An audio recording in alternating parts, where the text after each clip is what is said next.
Seja bem-vindo, seja bem-vinda ao bloco 2 da aula 6. Vamos continuar? Qual é a sua religião? Qual é a sua religião? Quantas vezes você já não teve essa pergunta, você não recebeu esse tipo de consulta, ou já em programas ou em outros locais, você já não ouviu isso, né? Uma sondagem de dados, qual é a sua religião? Antes que você me responda qual é a sua religião, eu quero te perguntar, o que é uma religião?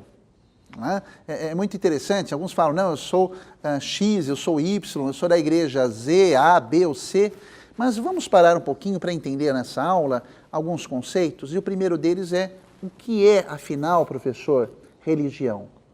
Vamos tentar entender? Vamos lá.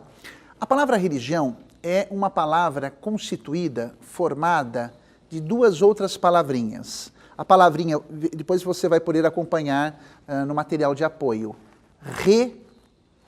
Religare ou relegere. A palavra re significa de novo.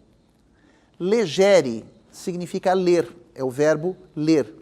Inclusive a palavra legenda, quando você assiste a um filme, né, está legendado, é aquele texto que você lê para poder entender.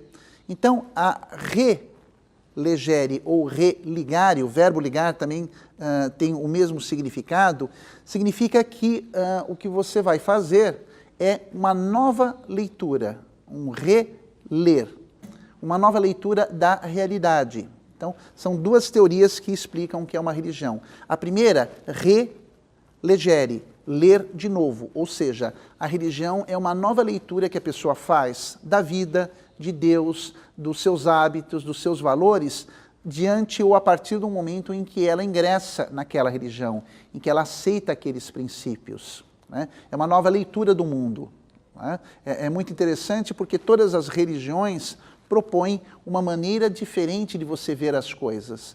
Como para uma pessoa que não tem crença nenhuma, de repente uma fatalidade é o fim de tudo. Para uma pessoa que segue uma determinada religião, sem fanatismos, é claro, ela vai fazer daquela dificuldade uma nova oportunidade para ela crescer, para ela se superar. Então, é uma nova leitura que eu faço, às vezes, dos mesmos acontecimentos. Não é que uma pessoa que tem uma religião vai viver num outro mundo de alienação, não. Ela tem dívidas, ela tem problemas, ela tem dificuldades, mas o que muda na pessoa com a religião é a maneira como ela encara os fatos, a maneira como ela determina as suas atitudes. Não é legal? Releitura, ler de novo a mesma realidade, as dificuldades, as alegrias, as perdas, mas também os ganhos. Então, uma pessoa movida pela religião vai buscar o quê? Fazer uma interpretação diferente da grande maioria das pessoas. Isso significa o quê? Qualidade de vida. Nós temos uma outra interpretação que eu quero te passar de religião, que é religare, ou seja, ligar de novo. E o exemplo que eu vou te dar é um exemplo que faz parte desse nosso universo do EAD. Essa segunda teoria, religare, significa, e normalmente as religiões explicam da seguinte maneira: Adão e Eva estavam de bem com Deus e passeavam pelo jardim do Éden, estava tudo bem, tudo maravilhoso, todo mundo de mãos dadas, né? E tudo uma maravilha, né? Um paraíso. E aí, segundo a tradição cristã, houve aí um certo desentendimento entre os três e foi cortada a conexão, por isso que eu falei do EAD, né? Foi cortada essa conexão de harmonia do homem para com Deus, né? E essa perda de sinal, né, essa perda da conexão, na teologia nós chamamos isso de pecado. A palavra pecado significa rompimento, quebra de conexão. É como se houvesse uma queda de sinal da internet, por exemplo. Então, o homem faz um rompimento através do pecado para com Deus e sofre as consequências deste afastamento, dessa harmonia com Deus. Então, o que significa a religião dentro desse segundo conceito, religare? Ela vai tentar buscar uma nova conexão. Ela vai tentar levar o homem de volta a se conectar com a energia maior, com um princípio maior que é Deus, por meio de determinadas práticas. Não? Veja que interessante, né? E no material de apoio nós deixamos isso muito claro. quer você entenda a religião como uma releitura, reler, que é a primeira interpretação, quer você entenda a religião como religare, né? É também uma nova conexão, uma nova maneira de você ver Deus. Então, e de se relacionar com Deus e de se relacionar com os homens. Então, olha que bonito, olha que interessante. E antes de você responder a mim qual é a sua religião, o mais importante não é a carteirinha que você tem, eu sou da igreja X, mas sim os ensinamentos que ela te transmite. Então, procure conhecer a doutrina, os ensinamentos da sua igreja, da sua religião. Eu acho que é uma experiência, como professor e como seu amigo, entendo ser extremamente interessante, né? E que faz com que as pessoas, sem fanatismos, consigam entender um pouco melhor o mundo, o universo e principalmente a si próprios. Ok? Vamos prosseguir? Ok. Eu quero esclarecer também para você que dentro da religião é de suma importância que você entenda que toda religião é constituída de alguns componentes, né, de algumas partes, né?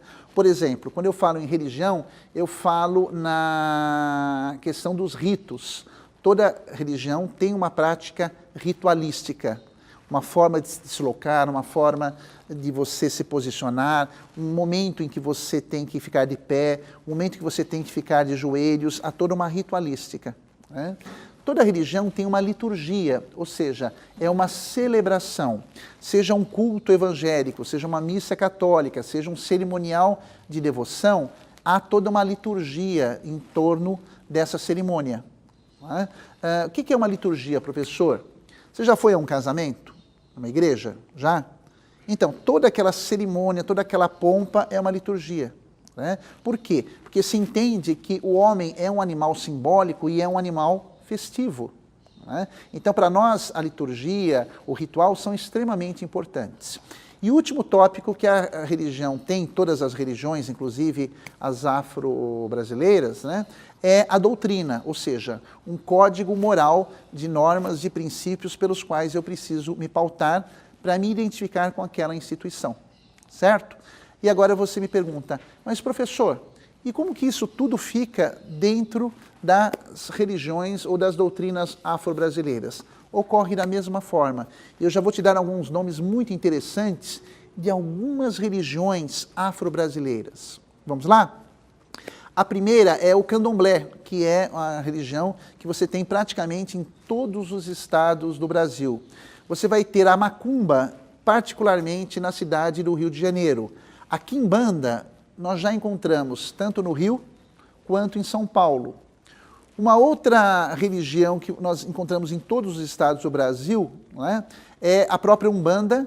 E na região Nordeste nós vamos ter o Xambá, em Alagoas e Pernambuco, Xangô do Nordeste, mais em Pernambuco, e você começa a perceber aí que vai ocorrer aí um certo sincretismo, como eu havia falado na primeira parte da aula 6, entre as religiões africanas e o cristianismo católico. Né?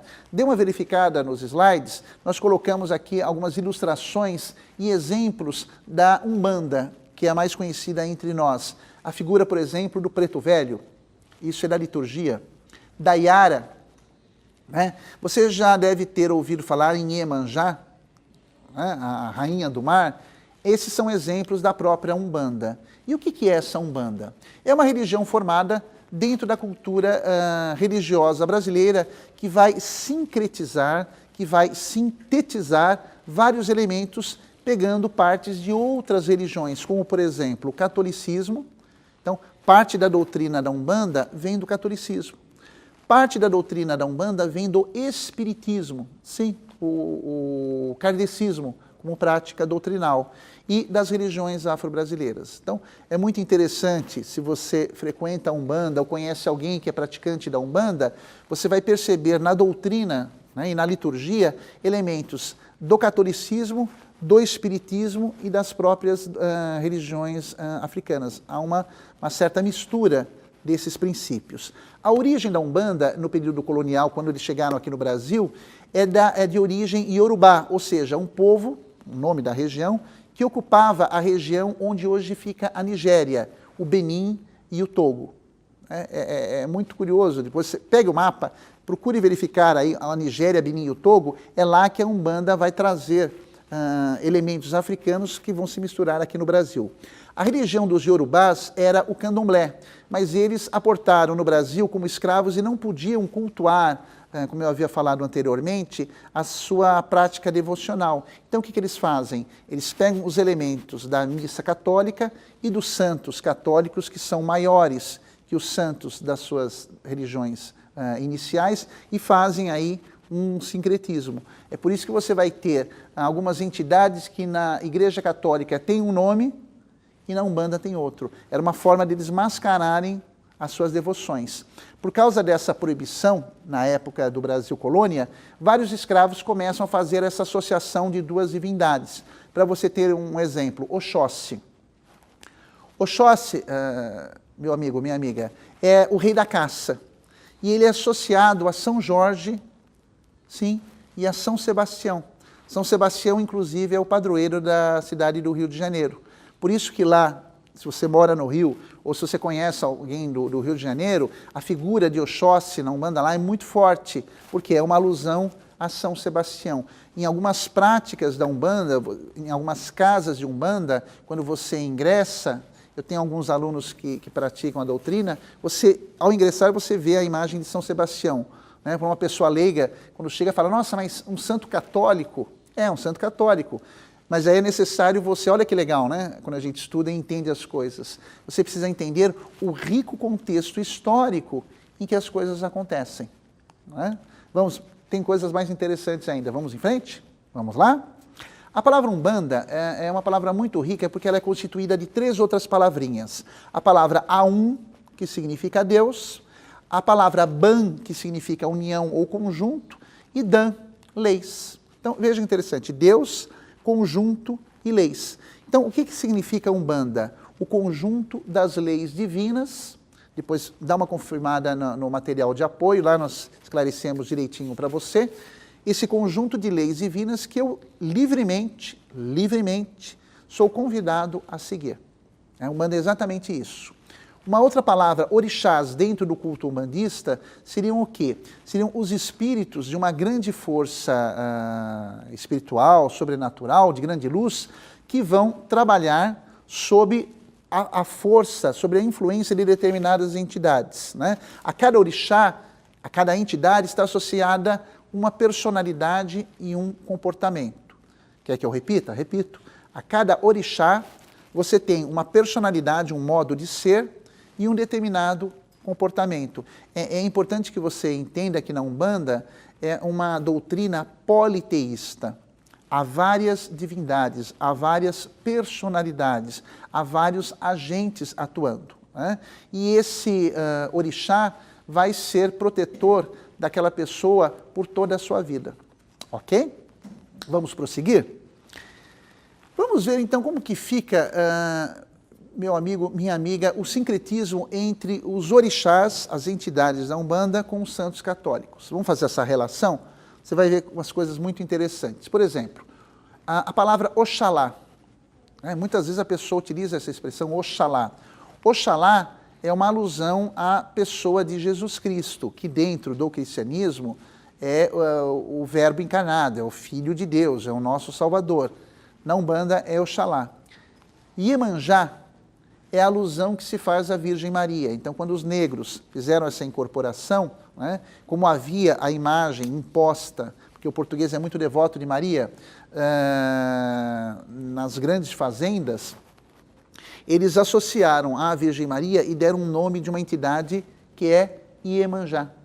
Por isso que você vê nas festas pelo Brasil todo, né, de início de ano, cidades que têm rios ou que são banhadas pelo mar, cerimônias a Iemanjá. Na verdade, é uma alusão que se faz a Nossa Senhora desde a época do Brasil colônia. Oxóssi, como falamos há pouco, é uma alusão a 2 santos católicos, a São Sebastião e a São Jorge. Ibege, né, é Cosme e Damião. É uma alusão aos 2 santos que são católicos, Cosme e Damião. Muita gente... Não, são entidades da Umbanda. Não, Cosme e Damião são 2 santos católicos e Ibege é uma alusão a eles. Né? Santo Expedito. já ouviu falar de Santo Expedito, né? Tão conhecido, tão procurado pelos católicos, é conhecido como Locunedê, alusão a São Expedito. São Miguel, né? Miguel não foi uma pessoa, Miguel é um arcanjo dentro da teologia cristã, dentro da teologia católica, né? Inclusive a palavra Miguel, se você conhece alguém com esse nome, é um nome muito bonito. El, em aramaico, significa, ou melhor, em hebraico, permita uma correção, El, em hebraico, significa Deus. Mir significa força.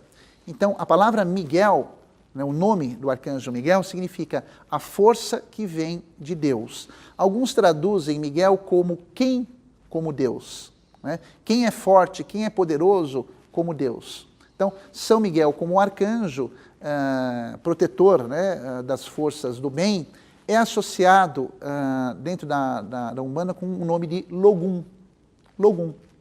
Oxum é uma relação direta à Virgem Maria na pessoa de Nossa Senhora Aparecida. Então, o título, né, de Maria no Brasil, Nossa Senhora Aparecida, nas práticas da Umbanda, é conhecida como Oxum.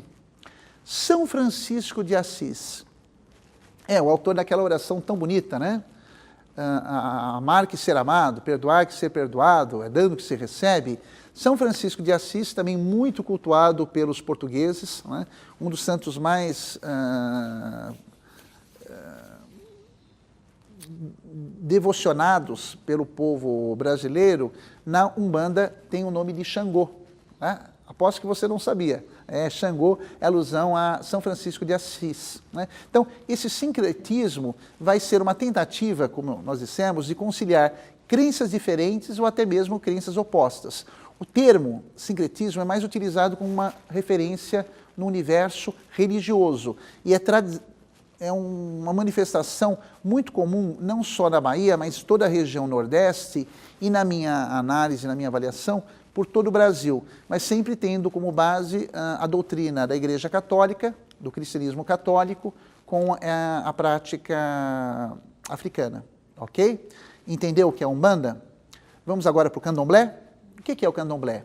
O Candomblé é também uma religião africana trazida para o Brasil no período em que os negros desembarcaram aqui, Brasil colônia, na condição de escravos, e cultua os orixás e também as suas outras divindades. A origem do Candomblé é na cidade de Ifé, na África, e foi trazida para o Brasil por meio dos negros da cultura, os iorubás, né? É muito interessante essa palavra Candomblé, significa lugar de costume dos negros. Olha que interessante. É o local em que se pratica os costumes, né, tem um pouquinho a ver com o que nós explicamos para você, o ethos, né? É o espaço em que eu vou, de uma certa maneira, traduzir e praticar as minhas crenças, né? Uma outra explicação do candomblé significa candombele, depois dá uma olhadinha no nosso material de apoio, que significa adoração. Interessante, né? O candomblé no Brasil nasce dessa necessidade dos negros escravos realizarem os seus rituais religiosos, que no princípio eram proibidos e que depois foram aos poucos sendo aceitos ao longo de toda a história, né? Então, essa mistura, o candomblé vai ter como objetivo a adoração do negro africano aos seus orixás, às suas entidades, né? As suas entidades, né, que eram vistas como espíritos da natureza. Para você entender bem a Umbanda e também o Candomblé, você precisa entender que a relação que o negro africano tem com o divino é sempre por meio da natureza. Por isso que na Umbanda e no Candomblé é tão importante o contato do ser humano com elementos da natureza, com o vento, com a água, com as plantas, com os animais, né? Muitas práticas ritualísticas envolvem esses elementos, né? Por quê? Na cultura e na religiosidade africana, os elementos da terra, né? O fogo, a água, o ar, né? E a própria matéria, a própria terra, os 4 elementos que constituem o planeta Terra, terra, fogo, água e ar, são manifestações do divino. Então, no candomblé, se entende que essas entidades representam deuses guerreiros e que vão proteger a caça, a maternidade, a natureza dos reis e rainhas da África que vivem, de uma certa forma, no coração dos seus descendentes, ok? Eu quero esclarecer também para você algumas questões que são, nessa parte final da aula 6, iniciações secretas que ocorriam dentro de um ciclo anual.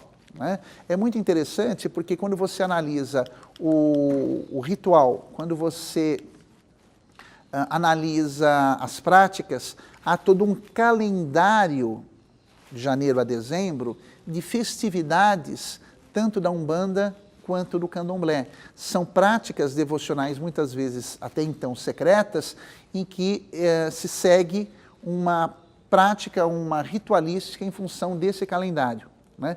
Como, por exemplo, na Igreja Católica você tem vários períodos. É o Advento, o período da Páscoa, o Tempo Comum. É um calendário religioso em que você vai tendo momentos de espiritualidades diferentes. Né? Por exemplo, o Advento é o período de preparação em que os católicos se preparam para a vinda do menino Deus. Né? Advento. Você tem na Páscoa um período que antecede de grande formação espiritual, que é o período da Quaresma. Depois você tem, depois da Páscoa, as oitavas, que significa o momento de ação de graças. Então, o que os africanos fizeram? Eles também construíram aí um calendário, né, litúrgico com festividades espalhadas ao longo do ano. A mais conhecida, que você deve saber, é a festa de Iemanjá, no início do ano. Né? Ou no dia 8 de dezembro, a festa de Imaculada Conceição, também eles têm uma comemoração própria. É muito interessante essa comparação das religiões. E eu quero, nesse fechamento, explicar, né, e apresentar para você uma pequena diferença entre o candomblé e a Umbanda. Né? Um terreiro de Umbanda, que tem lado a lado imagens de santos católicos, né, e as imagens das entidades, né, pode também ter outras imagens, Santa Luzia, Santo Agostinho, Santo Expedito. Né? Na Umbanda, você tem a mistura de todas as entidades. Em terreiros de candomblé, cada orixá já tem o seu lugar, como, por exemplo, um quartinho onde ficam as coisas dele. Né? Não há misturas de santos. A música é um outro elemento diferente também, que o candomblé vai depender da nação, da origem, do país, né, em que, do continente africano, essa religião surge. Né? Mas todos os cânticos são feitos e cantados, né, em língua portuguesa. Isso é muito interessante. A música vai ter, dentro dos costumes, depois dá uma olhadinha no nosso material de apoio, fundamental, porque ela faz parte da estrutura doutrinal, ritualística desse povo que tanto valoriza a natureza, a vida e o próprio Deus. Na próxima aula nós vamos falar agora dos indígenas, tá bom? Um grande abraço e aguardo você.